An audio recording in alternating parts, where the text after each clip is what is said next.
নমস্কাৰ চাবলৈ আৰম্ভ কৰিছে আছামিজ ট্ৰেণ্ডিং। আজি 8 জুলাই আৰু আজি ৰাতিপুৱাৰ কেইবাটাও গুৰুত্বপূৰ্ণ খবৰ আহি পৰিছে আৰু এনেধৰণৰ খবৰসমূহ নিতৌ চাবলৈ চেনেলটো ছাবস্ক্ৰাইব কৰি ভিডিঅ'টোত এটা লাইক কৰি দিব লৈছে ৰাতিপুৱাৰ প্ৰথমটো পলিটিকেল বিগ ব্ৰেকিং নিউজ। 5 বছৰ চৰকাৰখন শান্তিত চলাবলৈ দিবনে? নীতিশ কুমাৰ আৰু চন্দ্ৰবাবু নাইডুৱে কিং মেকাৰ হোৱাৰ সুযোগ লৈ 1 লাখ কোটি টকাৰ দাবী নাইডুৰ। 5 বছৰ চৰকাৰখন শান্তিত চলিবলৈ দিবনে? নীতিশ কুমাৰ আৰু চন্দ্ৰবাবু নাইডুৱে কিং মেকাৰ হোৱাৰ সুযোগ লৈ 1 লাখ কোটিৰো অধিক দাবী। বাজেট দাখিলৰ পূৰ্বে এনডিএ চৰকাৰৰ পৰা 1 লাখ কোটিৰো অধিক দাবী নীতিশ নাইডুৰ। হল ঠেকত পৰিছে ভাৰতীয় জনতা পাৰ্টিৰ চৰকাৰ। দাবী নামানিলেই বিপদ আছে বিজেপিৰ বাবে। যিকোনো মুহূৰ্তত সংগ এৰিব বিজেপিৰ নীতিশ নাইডুৱে। ভাঙি যাব পাৰে এনডিএ চৰকাৰ, কাৰণ সংখ্যাগৰিষ্ঠ আসন দখলত ব্যৰ্থ হৈছিল বিজেপি। নীতিশ নাইডু নাথাকিব বিজেপিৰ চৰকাৰ।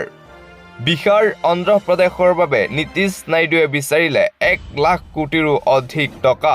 নীতিশ নাইডুৰ দাবী নামানিলেই মতানৈক্য হ'ব বিজেপিৰ সৈতে। 2024 বাজেটৰ পূৰ্বে আৰম্ভ নীতিশ নাইডুৰ ৰাজনৈতিক খেল। কিং মেকাৰ হোৱাৰ ভাল সুযোগ উঠাইছে নীতিশ নাইডুৱে। অন্ধ্ৰপ্ৰদেশ উন্নয়নৰ বাবে চন্দ্ৰবাবু নাইডুৱে বিচাৰিছে 1 লাখ কোটিৰো অধিক ধন। ইফালে বিহাৰৰ বাবে 9টা নতুন বিমানবন্দৰৰ দাবী নীতিশ কুমাৰৰ। আৰু আনফালে চন্দ্ৰবাবু নাইডুৱে মানি ল'লে কংগ্ৰেছৰ দাবী। হায়দৰাবাদত চন্দ্ৰবাবু নাইডু আৰু ৰেৱন্ত ৰেড্ডিৰ বৈঠকৰ পাছত আহিল ডাঙৰ খবৰ। অন্ধ্ৰপ্ৰদেশ পুনৰ গঠনকে ধৰি বহু পৰিকল্পনা চন্দ্ৰবাবু নাইডু আৰু ৰেৱন্ত ৰেড্ডিৰ। চন্দ্ৰবাবু নাইডুৰ ওচৰত ৰেৱন্ত ৰেড্ডিৰ দাবী মানি ল'লে চন্দ্ৰবাবু নাইডুৱে। কংগ্ৰেছৰ দাবী মানি ল'লে নাইডুৱে। শীঘ্ৰেই তেলেংগানাত পুনৰ গঠন হ'ব। অন্ধ্ৰপ্ৰদেশৰ মুখ্যমন্ত্ৰী চন্দ্ৰবাবু নাইডুৰ ডাঙৰ ঘোষণা বৈঠকৰ পাছতেই। ইফালে কেন্দ্ৰীয় চৰকাৰৰ ওচৰত বৃহৎ দাবী চন্দ্ৰবাবু নাইডু অমৰাৱতী নতুন ৰাজধানী নিৰ্মাণৰ বাবে 50 বিলিয়ন অতিৰিক্ত ঋণ পৰিশোধ কৰিবলৈ পৰৱৰ্তী 5 বছৰত 150 বিলিয়ন টকা।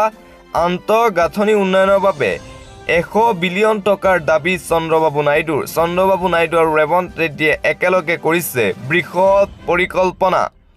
অন্ধ্ৰপ্ৰদেশ পুনৰ গঠন আৰু অমৰাৱতী নিৰ্মাণক লৈ বৃহৎ পৰিকল্পনা নাইডুৰ। কেন্দ্ৰীয় চৰকাৰৰ পৰা দাবী কৰিলে বৃহৎ ধনৰ পুঁজি। যিকোনো মুহূৰ্তত বিজেপিৰ লগ এৰিব চন্দ্ৰবাবু নাইডুৱে। ৰেৱন্ত ৰেড্ডিৰ সৈতে বৈঠকৰ পিছতেই ডাঙৰ খবৰ আহি পৰিছে। দিবলৈছে আন এটা ব্ৰেকিং নিউজ। পুনৰ বিজেপি চৰকাৰক তুলাধুনা সাংসদ গৌৰৱ গগৈৰ। বিজেপি চৰকাৰক ক্ষুৰধাৰ সমালোচনা কংগ্ৰেছ সাংসদ গৌৰৱ গগৈৰ। ডাবল ইঞ্জিন চৰকাৰে অসমৰ ৰাইজক হিচাপ দিয়ক।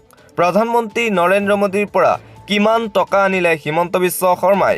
কিমান মথাউৰি নিৰ্মাণ, দুৰ্বল মথাউৰি মেৰামতি কৰিলে তাৰো হিচাপ দিয়ক। এইসমূহৰ হিচাপ ৰাইজক জনোৱাটো উচিত। ৰাইজে দিয়া কৰৰ পইচাবোৰ কলৈ গৈছে তাৰো হিচাপ লাগে। গুৱাহাটী আৰু ডিব্ৰুগড় 2 মহানগৰৰ অৱস্থা এতিয়া অতি সংকটজনক। ভাৰতত কোনো ৰাজ্যতে মহানগৰৰ নলাত পৰি কিশোৰ মৃত্যু হোৱা নাই। অবিনাশ চৰকাৰৰ মৃত্যুৰ সন্দৰ্ভতো মন্তব্য সাংসদ গৌৰৱ গগৈৰ। মুখ্যমন্ত্ৰী হিমন্ত বিশ্ব শৰ্মাই অবিনাশৰ পিতৃ মাতৃৰ ওচৰত ক্ষমা খোজক। স্মাৰ্ট চিটি পৰিণত কৰাত বিফল অসম চৰকাৰ। এই কথা নিজেই স্বীকাৰ কৰাটো উচিত হিমন্ত বিশ্ব শৰ্মা। পুনৰ বিজেপি চৰকাৰ আৰু হিমন্ত বিশ্ব শৰ্মাক লৈ এইদৰে ক্ষুৰধাৰ সমালোচনা কৰে যোৰহাটৰ কংগ্ৰেছ সাংসদ গৌৰৱ গগৈয়ে। পৰৱৰ্তী খবৰ। নিৰ্বাচন পালেই জনজাতিকৰণৰ কথা মনত পৰে বিজেপিৰ। লোকসভাত আসন হ্ৰাসৰ পাছতেই চিন্তিত বিজেপিৰ নতুন ৰণনীতি। অসমত নহ'ল জনজাতিকৰণ। হাৰিয়ানাত তৎপৰ বিজেপি চৰকাৰ। জনজাতিকৰণৰ বাবে সমাগত বিধানসভা নিৰ্বাচনক লৈও তৎপৰ ভাৰতীয় জনতা পাৰ্টি। দীৰ্ঘদিনে অসমৰ ৰাইজে জনজাতিকৰণক লৈ দাবী উত্থাপন কৰি আহিছে কেন্দ্ৰক, কিন্তু অসমত গুৰুত্ব নিদি এইবাৰ হাৰিয়ানাত জনজাতিকৰণৰ বাবে তৎপৰ হৈ পৰিছে ভাৰতীয় জনতা পাৰ্টিক। অসমত কিয় ইমান আওকাণ কৰে বিজেপিয়ে? এতিয়া তাৰ প্ৰশ্ন কৰিছে অসমৰ ৰাইজে। পৰৱৰ্তী খবৰ বানপানীৰ ফটো সেশন নাটক বহুত হ'ল মুখ্যমন্ত্ৰী ডক্টৰ হিমন্ত বিশ্ব শৰ্মা। হিমন্ত বিশ্ব শৰ্মাই চেম্পেথি গেমৰ ৰাজনীতি খেলি আছে। মানুহ বিধ্বস্ত, অসমবাসী মহা বিপদত। পানী গছকি ফটো সেশন কৰিলে বানপীড়িতৰ পেট নভৰে। আপুনি মথাউৰি চাই ফুৰিলেও বানপানী নকমে, অনুগ্ৰহ কৰি কাম কৰক মুখ্যমন্ত্ৰী হিমন্ত বিশ্ব শৰ্মাই আহ্বান। শিৱসাগৰৰ বিধায়ক অখিল গগৈৰ। হিমন্ত বিশ্ব শৰ্মাক এইবাৰ এই আহ্বান জনাই অখিল গগৈয়ে বানপানী চাবলৈ গৈ ফটো সেশন কৰি আছে হিমন্ত বিশ্ব শৰ্মাই। অভিযোগ শিৱসাগৰৰ বিধায়ক অখিল গগৈৰ। আন এটা গুৰুত্বপূৰ্ণ খবৰ, গুৱাহাটীৰ কৃত্ৰিম বানে ঠিকনা সলনি কৰি আছে। পানীক আমি খেদি আছো, পানীয়ে আমাক খেদি আছে। দিল্লীত বান হ'লে পথ যাতায়াত বন্ধ হৈ যায়, গুৱাহাটীত একো বন্ধ নহয়। অসমৰ বানপানীক ৰাষ্ট্ৰীয় সমস্যা হিচাপে ঘোষণা কৰিলে নহ'ব, ৰাষ্ট্ৰীয় সমাধানহে ঘোষণা কৰিব লাগিব, সমস্যা ঘোষণা কৰি লাভ নাই। হিমন্ত বিশ্ব শৰ্মাই গুৱাহাটীৰ কৃত্ৰিম বানক লৈ ডাঙৰ মন্তব্য কৰিছে। গুৱাহাটীৰ কৃত্ৰিম বানে হেনো সলাইছে ঠিকনা। পানীক আমি খেদি আছো, পানীয়ে আমাক খেদি আছে বুলি মন্তব্য ৰাজ্যৰ মুখ্যমন্ত্ৰী হিমন্ত বিশ্ব শৰ্মাৰ। দিবলৈ আন এটা গুৰুত্বপূৰ্ণ খবৰ, অশোক সিংগল এজন বেপাৰী। উন্নয়নৰ নামত নলা এটাও বনাব পৰা নাই অশোক সিংগলে। নলাত শিশু উটি গ'ল, মাছে মাংসই খোৱাত ব্যস্ত সিংগল।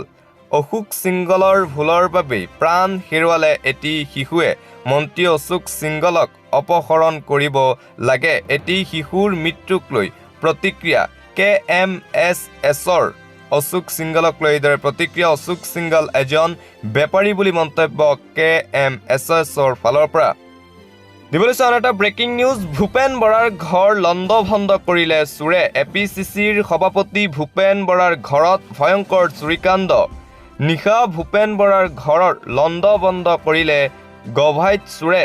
ভূপেন কুমাৰ বৰাৰ ভোগপুৰ চাৰিআলি বাসগৃহত চুৰিকাণ্ড। পাছফালৰ গ্ৰিল তথা দুৱাৰৰ তলা ভাঙি বৰাৰ ঘৰত চোৰৰ প্ৰৱেশ। নিশা চোৰে আলমাৰী বিভিন্ন আচবাব সামগ্ৰী লণ্ডভণ্ড কৰাৰ খবৰ। কি সামগ্ৰী চোৰে লুটি নিলে সেয়া জানিব পৰা হোৱা নাই। শনিবাৰে নিশা প্ৰদেশ কংগ্ৰেছৰ সভাপতিৰ ঘৰত সংঘটিত হয় এই চুৰিকাণ্ড। APCCৰ সভাপতি ভূপেন কুমাৰ বৰাৰ ঘৰত এই ভয়ংকৰ চুৰিকাণ্ড। দিবলৈ অন্য এটা খবৰ, বাংলাদেশত এক ভয়ংকৰ ঘটনা। বাংলাদেশত শ্ৰী জগন্নাথ ৰথ যাত্ৰাত ভয়ংকৰ অঘটন। 22 জনৰ সৈতে শোকাবহ ঘটনা সংঘটিত হৈছে চুবুৰীয়া ৰাষ্ট্ৰ বাংলাদেশত শ্ৰী শ্ৰী জগন্নাথ ৰথ যাত্ৰাত ভয়ংকৰ অঘটন। ৰথ যাত্ৰাৰ সময়ত বিদ্যুৎস্পৃষ্ট বহু ভক্ত নিহত, 22 জন ভক্ত আহত, 30 জন ভক্ত বুলি জানিব পৰা গৈছে। বাংলাদেশৰ বগুড়া জিলাত এই অঘটন সংঘটিত হৈছে। আহতসকলৰ অধিকাংশই অৱস্থা অতি সংকটজনক বুলি জানিব পৰা গৈছে। দেওবাৰে সন্ধিয়া প্ৰায় 5:15 বজাত সংঘটিত হয় এই ভয়ংকৰ ঘটনা। বগুড়া চহৰৰ সেউজগাড়ী আমতালি চাৰিআলিত ভয়ংকৰ অঘটন। বগুড়াৰ আৰক্ষী অধীক্ষক সুদীপ চক্ৰৱৰ্তীয়ে তদাৰক কৰিছে বিষয়টো। নিহতসকলক শ্বাহজাহানপুৰৰ 60 বছৰীয়া ৰঞ্জিত আদমদিগৰ 60 বছৰীয়া নৰেশ মহন্ত, শিৱগঞ্জৰ 42 বছৰীয়া আলোক কুমাৰ বুলি চিনাক্ত কৰা হৈছে। দিবলৈ ৰাজ্যৰ বান পৰিস্থিতিক লৈ এটা গুৰুত্বপূৰ্ণ খবৰ, ৰাজ্যত অপৰিৱৰ্তিত হৈ আছে এতিয়াও বান পৰিস্থিতি। প্ৰলয়নকাৰী বানৰ কবলত ৰাজ্যৰ 29খনকৈ জিলা।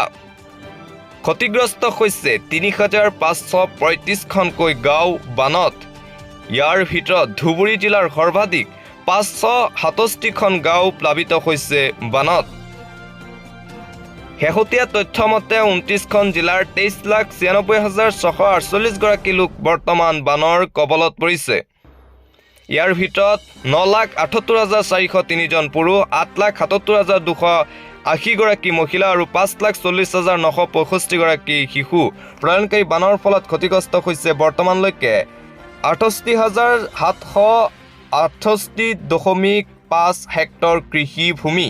ইয়াৰ ভিতৰত মাজুলী জিলাৰ সৰ্বাধিক 18,592 হেক্টৰ কৃষি ভূমি বানত ক্ষতিগ্ৰস্ত হৈছে। ৰাজ্যৰ বিভিন্ন প্ৰান্তত হোৱা ধাৰাসাৰ বৰষুণৰ ফলত ৰাজ্যৰ বান পৰিস্থিতি অধিক ভয়াৱহ হৈ পৰিছে। বিগত 24 ঘণ্টাত ৰাজ্যখনত বানত 6গৰাকীকৈ লোকৰ মৃত্যু হৈছে বুলি জানিব পৰা গৈছে। অপৰিৱৰ্তিত বান পৰিস্থিতি ইয়াৰে 2জন পুৰুষ আৰু 4টা শিশু মৃত্যু হোৱা 6জনৰ ভিতৰত এতিয়ালৈকে বানত মৃত্যু হোৱা লোকৰ সংখ্যা 58গৰাকীলৈ বৃদ্ধি পাইছে। বানৰ কবলত ধুবুৰী, কাছাৰ, হাইলাকান্দি, কামৰূপ, গোৱালপাৰা, চৰাইদেউ, বিশ্বনাথ জিলা। বানৰ কবলত বৰপেটা, নলবাৰী, বঙাইগাঁও, ডিব্ৰুগড়, গোলাঘাট, হোজাই, লখিমপুৰ, ধেমাজি জিলা। বানৰ কবলত দক্ষিণ শালমাৰা, নগাঁও, মৰিগাঁও, কৰিমগঞ্জ, চিৰাং, কোকৰাঝাৰ, দৰং, শিৱসাগৰ জিলা। এই জিলাসমূহত বানৰ কবলত যোৰহাট, শোণিতপুৰ, কাৰ্বি আংলং, তিনিচুকীয়া, মাজুলী, কামৰূপ মহানগৰ জিলা। ধাৰাসাৰ বৰষুণৰ বাবে কেইবাখনো নৈ উপনৈৰ জলস্তৰ ক্ৰমাৎ বৃদ্ধি হৈছে আৰু প্লাবিত হৈছে বিভিন্ন অঞ্চল। বৰ্তমান সময়ত ব্ৰহ্মপুত্ৰ নদী, নিমাতী ঘাট, তেজপুৰ, ধুবুৰী আৰু গোৱালপাৰাত বিপদ সীমাৰ ওপৰেৰে বৈ আছে পানী। ৰাজ্যৰ বানাক্ৰান্ত জিলাকেইখনত বৰ্তমান 577টা আশ্ৰয় শিবিৰ স্থাপন কৰা হৈছে বুলি তথ্য আহি পৰিছে। ইয়াৰ ভিতৰত কাছাৰ জিলাত সৰ্বাধিক 104টা আশ্ৰয় শিবিৰ স্থাপন কৰা হৈছে। বানপানীৰ A to Z তথ্য এই মুহূৰ্তত আমি জনাইছোঁ। আশ্ৰয় শিবিৰত থকা লোকৰ সংখ্যা হৈছে 53,429 গৰাকী। বৰ্তমান সময়ত বানত 15,49,161টা পোহনীয়া জন্তু ক্ষতিগ্ৰস্ত হৈছে। বানপানীৰ A to Z সকলো ধৰণৰ তথ্য। শেহতীয়া তথ্য মতে বানত 126টা পথৰ বিস্তৰ ক্ষতিসাধন হৈছে। সেইদৰে বহুকেইখন দলঙৰ বিস্তৰ ক্ষতিসাধন হৈছে বুলি জানিব পৰা গৈছে। শেহতীয়াকৈ ৰাজ্যৰ 3খন জিলা নগৰীয়া বানৰ কবলত পৰিছে। নতুনকৈ 3খনকৈ জিলাত হৈছে বান। জিলাকেইখন হৈছে ডিব্ৰুগড়, কাৰ্বি আংলং আৰু কামৰূপ মহানগৰ। দিবলৈছোঁ ক্ৰীড়া জগতৰ এটা ভাল খবৰ। টিম ইণ্ডিয়াই জিম্বাবুৱেৰ বিৰুদ্ধে T20 শৃংখলাৰ দ্বিতীয়খন মেটছত বৃহৎ জয় সাব্যস্ত কৰিছে। প্ৰথমখনত শোচনীয় পৰাজয়ৰ পিছত টিম ইণ্ডিয়াই খুব সুন্দৰ কামবেক কৰিলে যোৱাকালি। ভাৰতীয় দলে টছত জয়ী হৈ প্ৰথমে বেট ধৰি 20 অভাৰত 2টা উইকেট হেৰুৱাই 234 ৰানৰ এক বৃহৎ লক্ষ্য বান্ধি দিছিল জিম্বাবুৱেক। টিম ইণ্ডিয়াৰ হৈ শুভমন গিলে 4টা বলত 2 ৰান, অভিষেক শৰ্মাই 47টা বলত 100 ৰানৰ এটা বিধ্বংসী ইনিংছ খেলে। ঋতুৰাজ গায়কোৱাডে 47টা বলত 77 ৰান, ৰিংকু সিং 22টা বলত 48 ৰান কৰে। ভাৰতীয় দলে 234 ৰান কৰিবলৈ সক্ষম হয়। টিম ইণ্ডিয়াৰ হৈ মুকেশ কুমাৰে 3.4 অভাৰত 37 ৰান খৰচ কৰি 3টাকৈ উইকেট দখল কৰে। অভিষেক শৰ্মাই 3 অভাৰত 36 ৰান দি কোনো উইকেট নাপায়। আৱেশ খান 3 অভাৰত 15 ৰান দি 3টাকৈ উইকেট দখল কৰে। ৰবি বিষ্ণই 4 অভাৰত 11 ৰান দি 2টাকৈ উইকেট। ৱাশ্বিংটন সুন্দৰ 4 অভাৰত 28 ৰান দি 1 উইকেট ল'বলৈ সক্ষম হয়। অসম সন্তান ৰিয়ান পৰাগে 1 অভাৰত 5 ৰান দিয়ে। টিম ইণ্ডিয়াই 100 ৰানৰ ব্যৱধানত এক বৃহৎ জয় সাব্যস্ত কৰে জিম্বাবুৱেৰ বিৰুদ্ধে চলি থকা T20I শৃংখলাৰ দ্বিতীয়খন খেলত।